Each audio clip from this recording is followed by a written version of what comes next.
Clip number 600۔ اس clip میں انشاءاللہ عز و جل آپ قرآن پاک کی سورہ رات کی آیت نمبر 17 سے 18 تک کی تلاوت، ترجمہ اور تفسیر قرآن صراط الجنان سماعت فرمائیں گے۔ بسم اللہ الرحمن الرحیم۔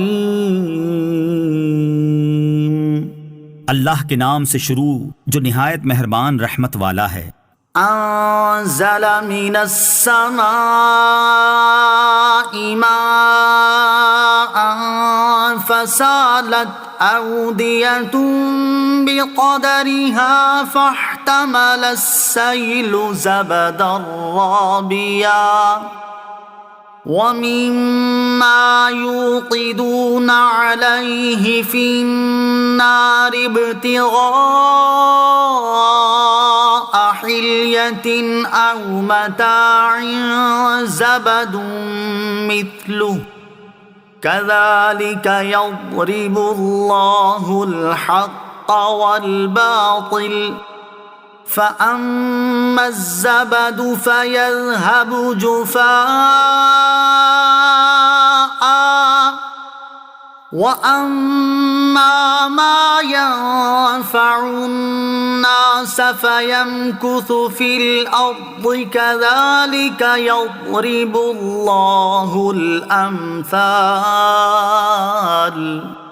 ترجمہ، اس نے آسمان سے پانی اتارا تو نالے اپنی اپنی گنجائش کی بقدر بہ نکلے، تو پانی کی رو اس پر ابھرے ہوئے جھاگ اٹھا لائی، اور زیور یا کوئی دوسرا سامان بنانے کے لیے جس پر وہ آگ دہکاتے ہیں اس سے بھی ویسے ہی جھاگ اٹھتے ہیں۔ اللہ اسی طرح حق اور باطل کی مثال بیان کرتا ہے، تو جھاگ تو ضائع ہو جاتا ہے اور وہ پانی جو لوگوں کو فائدہ دیتا ہے وہ زمین میں باقی رہتا ہے۔ اللہ یوں ہی مثالیں بیان فرماتا ہے۔ انزل من السماء ماء،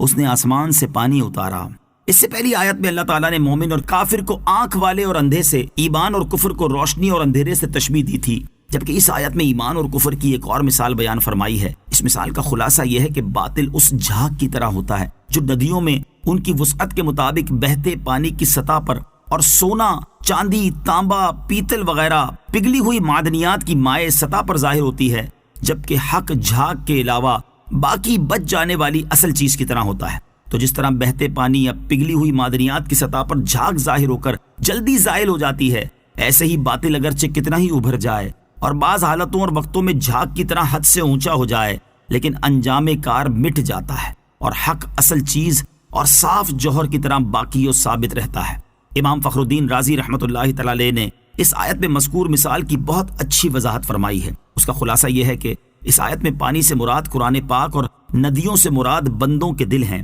یعنی اللہ تعالیٰ نے اپنی کبریائی، جلالت اور احسان کے آسمان سے رحمت کا پانی یعنی قرآن پاک بندوں کے دلوں کی ندیوں میں نازل فرمایا۔ تو جس طرح ندیوں میں پانی جگہ پاتا ہے، اسی طرح دلوں میں قرآنی علوم کے انوار جگہ پاتے ہیں، اور جس طرح ندیوں میں ان کی گنجائش اور وسعت کے اعتبار سے پانی کم یا زیادہ ہوتا ہے، اسی طرح دلوں کی پاکیزگی اور نجاست، قوت فہم کی زیادتی اور کمی کے اعتبار سے ان میں قرآن پاک کے انوار کم اور زیادہ ہوتے ہیں، اور جس طرح بہتے پانی کی سطح پر ابھرنے والی جھاگ اور پگھلی ہوئی معدنیات کی سطح پر ظاہر ہونے والا میل کچیل جلدی زائل ہو جاتا ہے، اسی طرح قرآن مجید کے مضامین میں بظاہر جو شکوک و شبہات ہوتے ہیں وہ سرکار دو عالم علیہ الصلوۃ والسلام کے ارشادات اور علماء کرام کے بیانات سے جلدی زائل ہو جاتے ہیں، اور عقائد، شرعی احکام کی تصریحات، ہدایات اور علمی نکات باقی رہ جاتے ہیں۔ للذین استجابوا لربهم الحسنى والذین لم يستجیبوا له لو ان لهم ما في الارض جميعا ومثله معه لافتدوا به اولئک لهم سوء الحساب ومأواهم جہنم وبئس المہاد۔ ترجمہ، جن لوگوں نے اپنے رب کا حکم مانا انہی کے لیے بھلائی ہے، اور جنہوں نے اس کا حکم نہ مانا ان کا حال یہ ہوگا کہ اگر زمین میں جو کچھ ہے وہ سب اور اس جیسا اور اس کے ساتھ ہوتا تو اپنی جان چھڑانے کو دے دیتے۔ ان کے لیے برا حساب ہوگا اور ان کا ٹھکانہ جہنم ہے، اور وہ کیا ہی برا ٹھکانہ ہے۔ للذین استجابوا لربهم الحسنى،